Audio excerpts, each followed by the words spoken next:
Hello, I'm Gwen Maddock. Excuse me. Today I want to bring to you a review of the book Marchester Royal by J S Fletcher. The novel I'm reviewing today is, as I say, Marchester Royal by J S Fletcher. It's a country house murder mystery. Joseph Smith Fletcher, born 1863 to 1935, was a British journalist and author. He was one of the leading writers of the golden age of detective fiction. J S Fletcher was a Yorkshireman. He studied law for a while, but then moved into journalism. He wrote historical fiction too, and then in 1914 he wrote his first detective novel, going on to write over 120 detective novels, some of them featuring the private investigator Ronald Camberwell. I've read quite a few of his novels since buying my Kindle, and the point is that if it were not for the advent of digitalization, many of the good writers of the past, such as J S Fletcher, would not be readily available to the general public today. Excuse me. I do enjoy his writing. He is one of my firm favourites.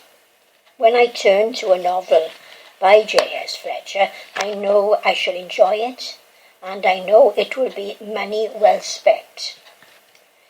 Being a Yorkshireman, many of Fletcher's novels are set in that county, featuring the wild moors, fells and crags. I include a quote from John Goodchild, curator of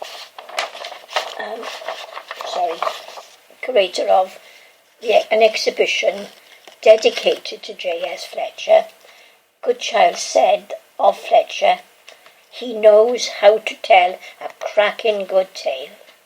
This is so true, and I heartily agree with it.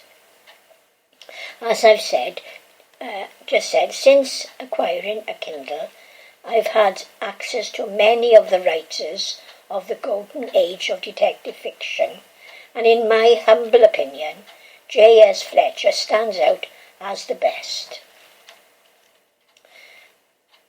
Of course, they're works of their time. The language will be of the time, but he has such clarity in his writing.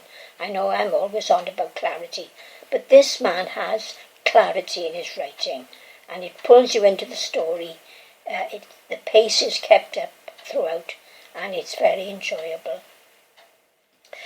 In fact, J S Fletcher's works were a great favourite of American President Woodrow Wilson, who, having been given a copy of Fletcher's The Middle Temple Murders to read while he recuperated after illness, was hooked on Fletcher's work, and so were the American public. Fletcher saw his sales rocket in the US. However, puzzlingly, he did not command as much success in his own country, as John Goodchild speculates. Part of the reason is that his novels are all self-contained. They don't have one consistent detective, and from one to the next, characters can inhabit very different worlds. But this is just the reason why what I love about Fletcher's novels: the variety of setting and the characters, and of course the plot. However, the majority of settings are in the north of England, that is Yorkshire. Many of Fletcher's novels have a first-person narrator. The narrator, always a man of course, will have some connection with the legal profession. Solicitors and barristers abound in Fletcher's works, which is probably only natural since he did study law himself. Fletcher's first-person narrators are not there just to tell the story. They play a big role in the solving of the mystery and are fully rounded characters. Having said that, the novel I am reviewing today is the exception that proves the rule. In Marchester Royal, the book starts out with an unnamed first-person narrator, but within a few pages he seems to fade away, disappear completely, and the remainder of the novel is told in third-person narrative, which I personally like. I've nothing against first-person narrators as long as they take part in the plot, not like S Van Dyne's narrator, who is himself and who plays no part in it at all, just stands by and tells us what the others are doing, but that's beside the point. We're talking about J S Fletcher now. Marchester Royal is a large house and grounds surrounded by woodlands and is the ancestral home of the Barons of Marchester. The story opens when the present Lord Marchester, a young man of only 27 years, a young man who was favoured in the village, nice personality, kind, and didn't have an enemy in the world, he is found shot dead in the library. Scotland Yard's Inspector Scarrett, together with the deceased solicitor, Mr. Deckenham, are summoned from London by the late Lord Stewart. There begins the puzzle as to the murderer.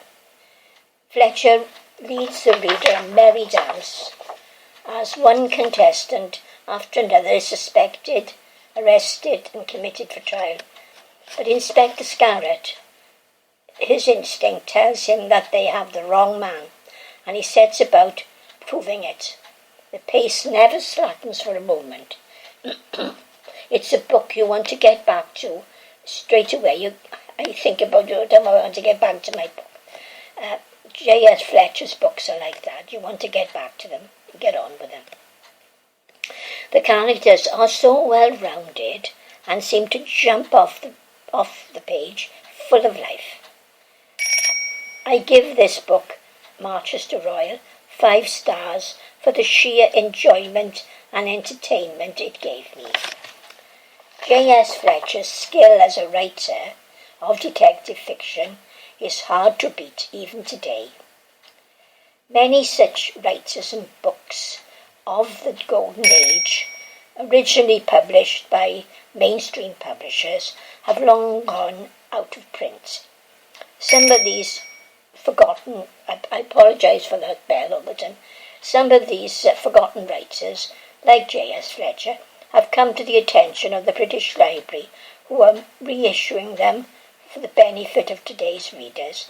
I, for one, am thankful. Thank you so much for listening to me.